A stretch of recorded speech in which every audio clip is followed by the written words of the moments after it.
You are listening to the Beyond the High Road podcast with Shelby Milford, episode number 74. Welcome to Beyond the High Road.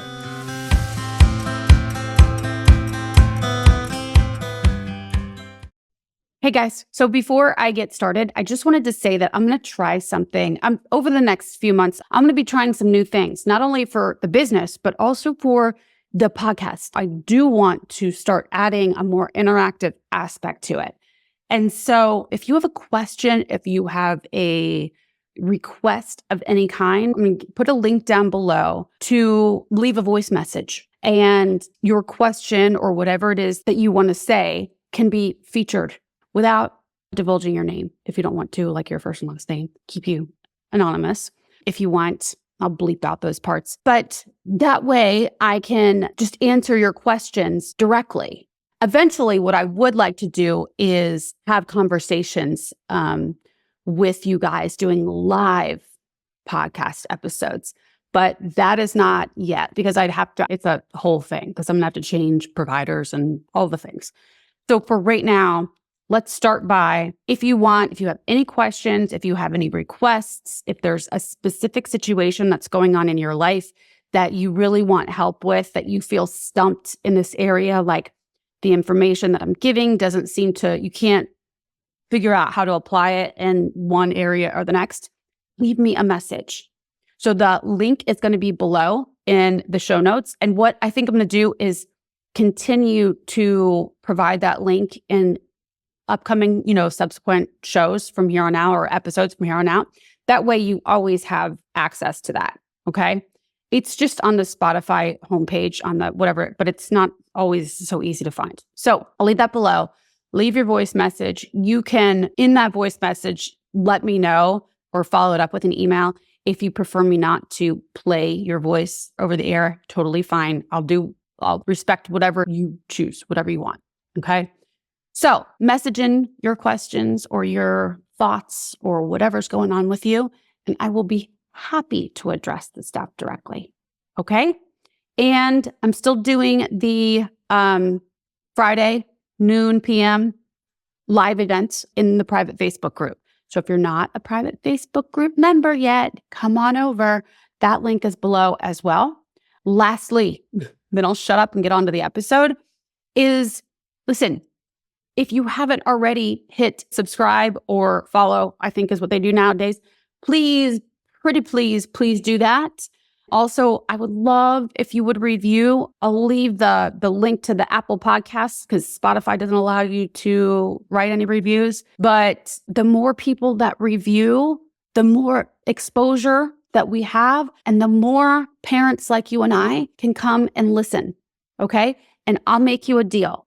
The way that I will reciprocate, the more people that make the reviews, the bigger this show can get. And in turn, the more I can do for you and the better I can make this show as far as in production, in the editing, in all of the things that go on behind the scenes that I'm a one-man band doing at the moment. The more exposure that we get, the more that I can justify hiring out for people to do those things so that I can concentrate on serving you guys and providing you guys with the best content possible. Okay? So that is my promise to you. That is my payback for your review and for your follow. Okay? All right, then. Now we get on to the episode. Hey guys, how's everybody doing today? I am recording on the day that I am releasing this because I'm going to have to edit and do all the things because my Xfinity, which is my internet provider, has been every day saying that they're working to enhance the network. And every day they say it's only going to be one day. And it started last Wednesday. So now I'm working on day 8 of them being the last day of working. This is my bitch session here, you guys. It has interfered with all of my daytime appointments. I mean, I have lost so much time with my clients. And of course, it is a business, money as well, and opportunity to connect with those who want to connect, So it's been crazy. But I began recording actually twice earlier this week. And both times I got cut out, of my software. So because of internet problems. So Hopefully, third time's a charm. It's going to work today. And that's a theme for me. Last week on Friday, I was doing a Facebook Live, and it was time number 3 of reconnecting that it finally worked. So I'm going to trust that it does the same for this. So today, I'm actually recording 2 episodes back to back. And today we're going to be talking about the power of knowing. And basically, I haven't really titled it yet, but the power of knowing and how I don't know, the term, when we say I don't know, how it blocks us from our wisdom, from taking any action in your life. Saying I don't know is a habit that I think so many of us have gotten ourselves into and don't even realize how often we say it, and thus how often we're blocking ourselves from our own resourcefulness. So first, I'm going to start with just a brief overview of what knowing is when we know something. When you know something, how do you know that you know it? Think about that. Like, how do you know that whatever it is that you know is true? I can look at these cabinets right now. I know that the cabinets are white. My bottom cabinets are gray. I've got plants propagating on the windowsill. I know that I'm a coach. How do I know these things, though? Because I've had practice in believing them. So we know because we believe and we're confident in our belief. There are things that we know that we sometimes feel obligated to continue knowing in that way, but maybe they don't serve us so well, right? With the things that do serve us, like I know that I like to help people. That is something that I know about myself, that I believe about myself, and that does serve me, right? And subsequently, it serves all the people that I do help. So it's a good idea to develop a skill set or mindset of questioning all of the things you know, things that serve you. This is a good time to sort of renew your commitment and your certainty about them. Things that don't serve you, maybe you've been given like thoughts. You think that they're facts about you, who you are. Like for me, my mom told me from a very young age, way before I was old enough to have a drink or, of course, do drugs, that I inherited an addictive personality from my grandfather, her father, and her brothers and sisters. Some of them had active addictions. And so I was, through my DNA, bound to become an alcoholic and an addict. I know that my mom was saying that to me in order to help me, to deter me from ever drinking. She didn't want me to ever touch a drink. And that was her well-intentioned. She was trying to protect me. But what that did, I know for me in the short term, was the opposite. Ultimately, I chose to have it help me. But I kept this idea in my head that I was an alcoholic, and it haunted me. It affected my self-esteem. It affected my self-worth, like how I saw myself and who I was worthy of dating, what group of people I was worthy of hanging out with, associating with as a teenager. It really, really affected me because I felt that starting from the get-go that I was different. I am not in a victim mentality at all about it today. And again, I know that what my mom was doing, she was doing it all for the right reasons. But I adopted that knowing about myself, and I believed it, and it didn't work. And so whatever you have that maybe has been passed down to you, maybe you got it from your past relationship, maybe abusive, and you inherited via exposure. You heard over and over again that you were not worthy, you were not fit to be with anybody else, even though with your prefrontal cortex, you know that that is not true. Your subconscious may, quote unquote, know that about you. Another one is, I'm a slow learner.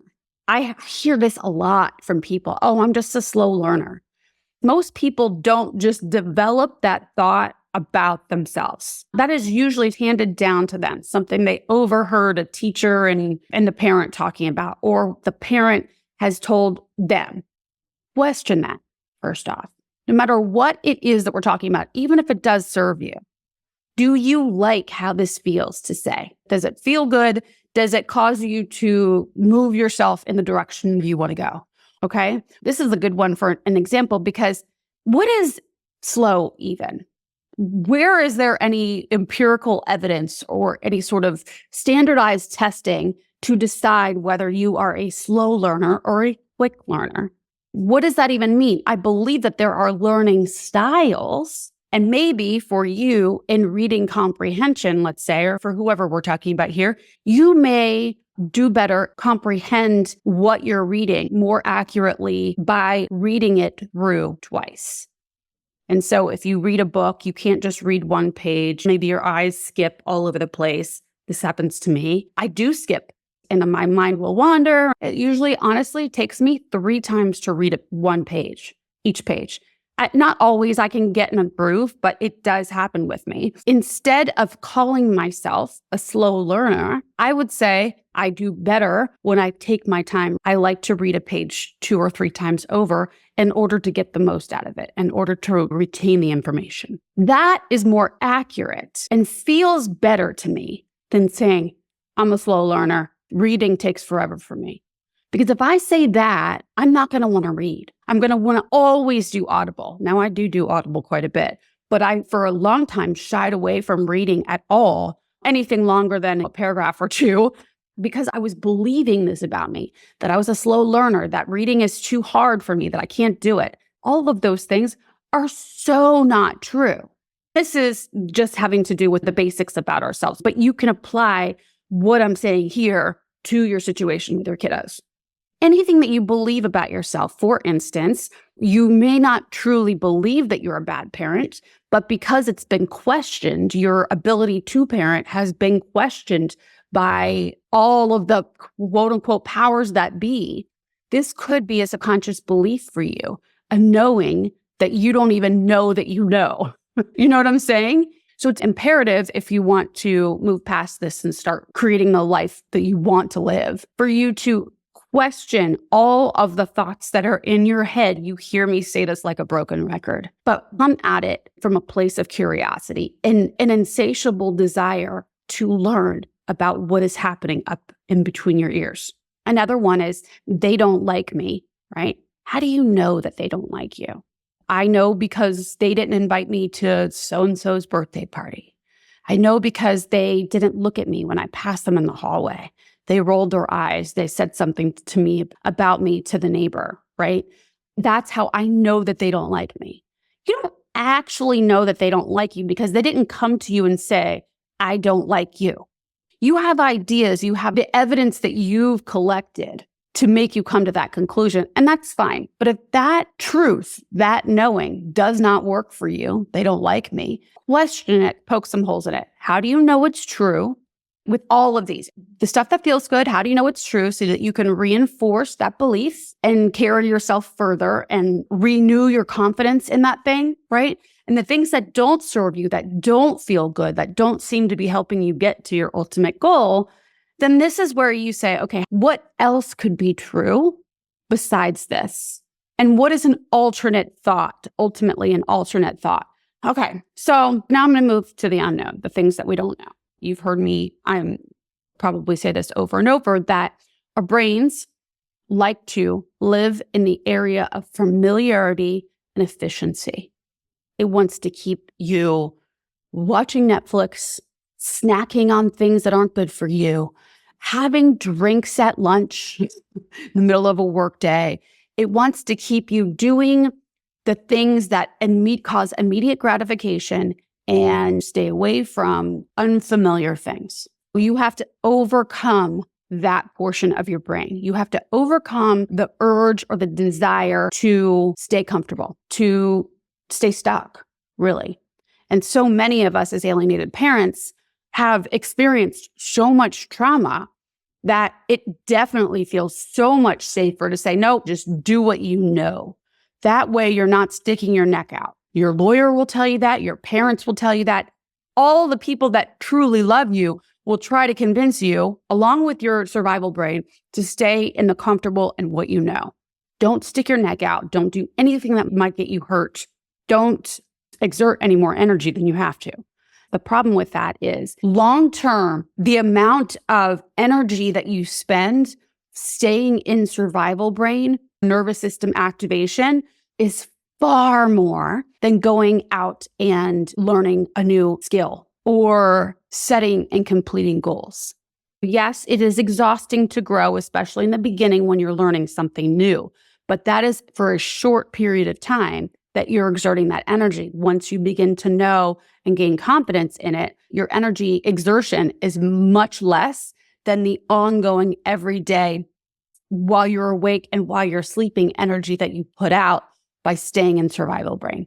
And it literally causes you long-term terminal sickness to stay in that nervous system activation, okay? Dysregulation. So in order to grow, and more importantly, not even just grow, but in order to get out of stuckness, create a better life for yourself, stop under-earning, to get out of the toxic relationships that you might be in, to whatever it is that you really want to do, that you want to depart from now, you must be willing to explore the unknown. As I was saying in the beginning, I don't even think that we, all of us, I'm including myself in this, realize just how habitually unwilling to explore the unknown that we are.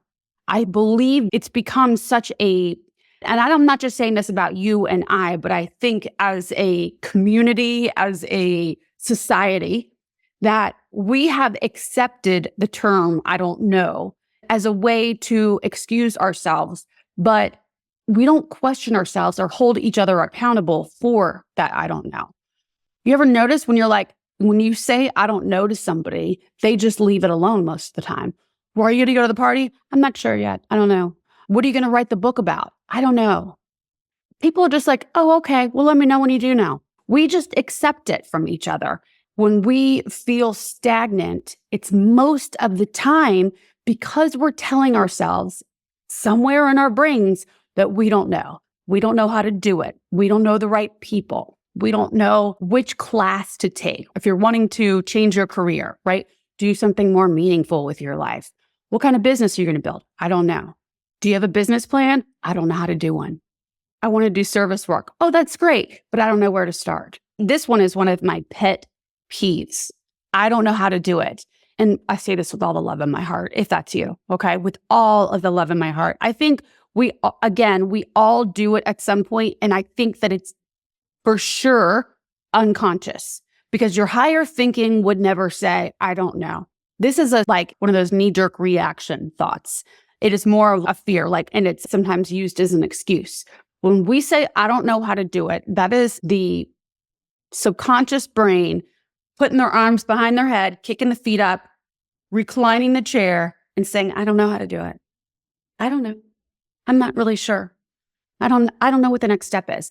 And so I think we often, especially us as alienated parents, we feel so blocked in many of the other areas of our life because decisions were made for us. We didn't choose to not be actively parenting our children.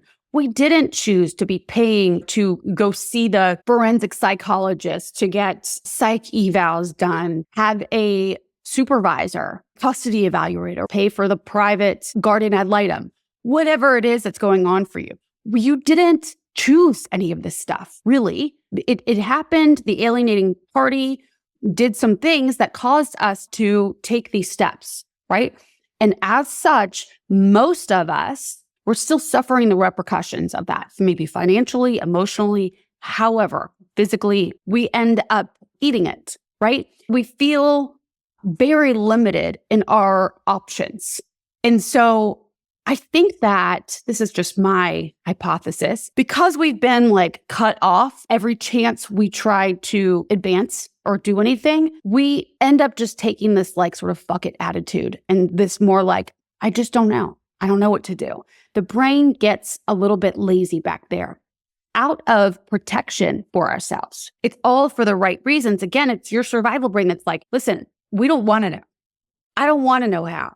I don't want to have to do anything more. I'm exerting so much energy as it is, to my point just a little bit ago. And so it becomes much more of a sure thing to stay in where you know.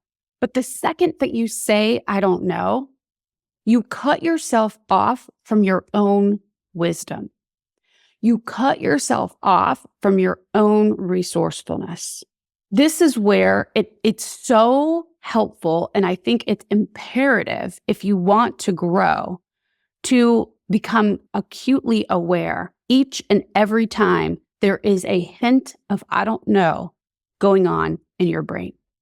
If you are in a period of inaction or something is holding you back from doing the thing and you're not sure why, start questioning. And I guarantee you there's an I don't know behind it somewhere. Maybe you set a goal to start the gym back in January and you still haven't gone. You may have joined the gym online and you put it off for the future version of you. Days or weeks later, you're like, I'll want to go to the gym up then. So I'll start, next week. We have so much confidence. This is off topic, but we have so much confidence in the future versions of ourselves, right? We're like, oh yeah, I'll be fine. I'll do it next week. We put it all off for that version of us. But then if we haven't done any work between now and whenever we scheduled our day of action, how in the heck do you think that version of you is going to be any more equipped than today's version of you? Do you know what I'm saying? So when you get to that day that you've scheduled for you to go to the gym and you feel resistance, which you will, ask yourself, why? Why am I not going to the gym? Apply this to whatever it is going on in your life. It doesn't have to be the gym. But ask yourself why. I'm thinking of some of the excuses that have been provided to me over the years I worked in a gym. Chances are there's an I don't know, like I don't know how to use the equipment. I don't know what I'm doing. I don't know anybody there. And I don't know if I'm going to be wandering around. I don't know the exercises. I don't know, whatever. There's going to be all of these I don't knows because it is the unknown. You've never done that thing, or it's been years since you've done it. So it's like the do-do-do-do of the not knowing. Your brain is going to like hold on to the door jambs with your arms and legs like, we're not going in. We're not going. Unless you address the I don't know. This goes for anything, any goal that you have, any area of your life where you feel stuck in it, like stuck in the mud and you can't get out. You're like, I don't know why I'm stuck. That's another one. I don't know why I'm stuck. I just don't know why I'm stuck, but I'm stuck. I just can't seem to move from here. The second way you can deal with this is when you're saying you don't know and you truly believe you don't know, which sometimes I do believe that you can not know something, but I'll explain that in a second. If you believe that you don't know why you're stuck, ask yourself, what if you did know? What if you actually knew? Like, think of future version of you, wiser version of you. What would they say to you? Maybe you have a relative that you talk to that's passed away and you know that they're watching over you, right? And you have this connection and ongoing conversation, relationship with them, even though they've passed, right? What would they say to you about why you're stuck? So if you did know, what would it be? Because when we buy into that we don't know, whatever it is we're saying we don't know, we end up losing energy, but we also confirmation bias, right? We find more evidence to support what it is we're saying we want to believe. And if you really want to believe that you don't know how to do something, you bet your bottom dollar that part of your brain will find all of the reasons that support why you don't know it. And it will sound really convincing until usually when you start saying those reasons out loud. And then that's usually when you can call bullshit on yourself. So talk it out loud with somebody too. When I'm indulging in I don't know, I find that my body is so taxed. I feel exhausted at the end of an I don't know day. You know those days where you feel stuck and you just don't know what to do and you kind of feel like you're spinning and 2 steps forward, 1 step back, and you're telling yourself that you don't know something. You don't have the resources, you don't have this, you don't have that, whatever it is. And so by the end of the day, you're fucking exhausted, right? Almost emotionally drained. And then the days that you decide to believe that you do know and you're feeling confident in yourself and you do so many things, you think that those are the days that you would be exhausted. But most of the time, the days that you have the confidence and you are getting shit done, you have so much more energy even after a long day of doing way more things than you did on the day that you indulged in the I don't know. I don't know is taxing. It drains the life out of you. And the more that you entertain the I don't know, the more that you will entertain it on a regular basis. Also, another way you can do this is instead of saying I don't know, is to say, this is what I do know. I know A, B, and C. I know, let's keep with the gym example. I know that I am an adult and I'm capable and I'm resourceful. And I'm sure if I don't know the exercises, that there is somebody at the front desk who can point me to the best starting place. I'm confident in my ability to ask for help. You'll be amazed at when you start saying, here's what I do know, how much more information that you access within you. It's like unlocking. Watch it start to flow. Each time you say you know something, then it'll bring up another memory of what else you do know, and then more, and then more, and then more. And so that multiplies. Your knowing, your wisdom starts to multiply. You would be amazed at how much wisdom you have inside you that you're blocking by saying, I don't know. The second that you say, I don't know how to do something, whoop, the wall goes down and nothing gets done. At that moment, you feel stuck, like it is a fact. The second that you are willing to say, here's what I do know. If I knew, I might do blank, blank, blank. Then you start accessing your wisdom. The last thing that you can do, so right now we've got, if you did know, what would you say, right? The second thing is, here are the things that I do know, and flesh that out. Flesh out all of the things that you do know about whatever you're saying you don't know about. And then the last thing, this is the one that I think really applies to us, is ask yourself what it is that you're afraid of knowing.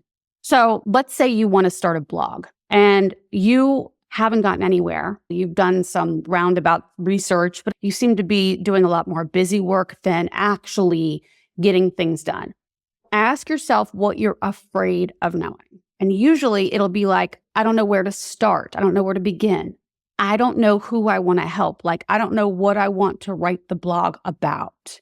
I don't know what I want to specialize in. I don't know if I have the education or the credibility or the experience. When you answer, what am I afraid of knowing?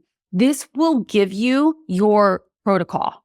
Each answer will give you steps that you need to take in order to get to the very thing that you want to do, that you want to actually know more about.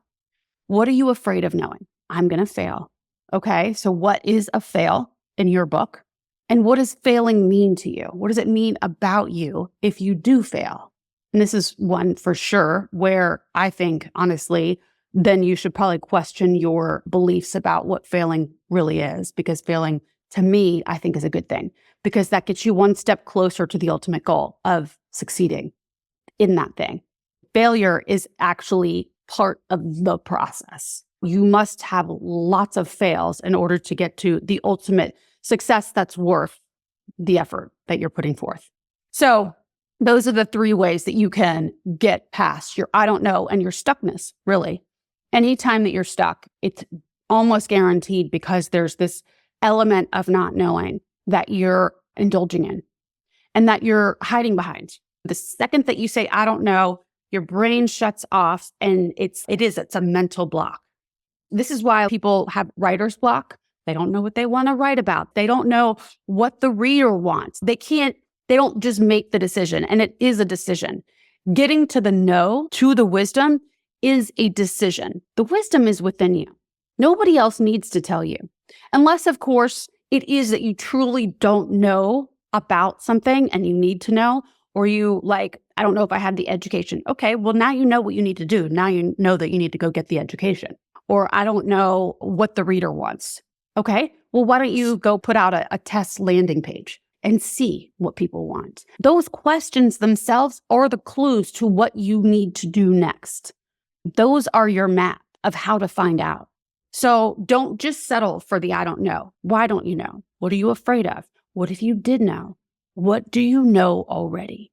Here's what I do know. So yeah, that's what I have to say. Thanks so much for listening today, guys. I'm honored that you chose to share your time with me.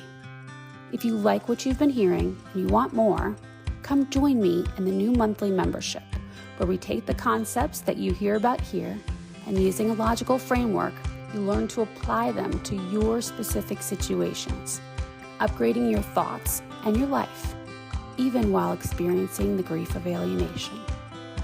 For more information, go to beyondthehighroad.com.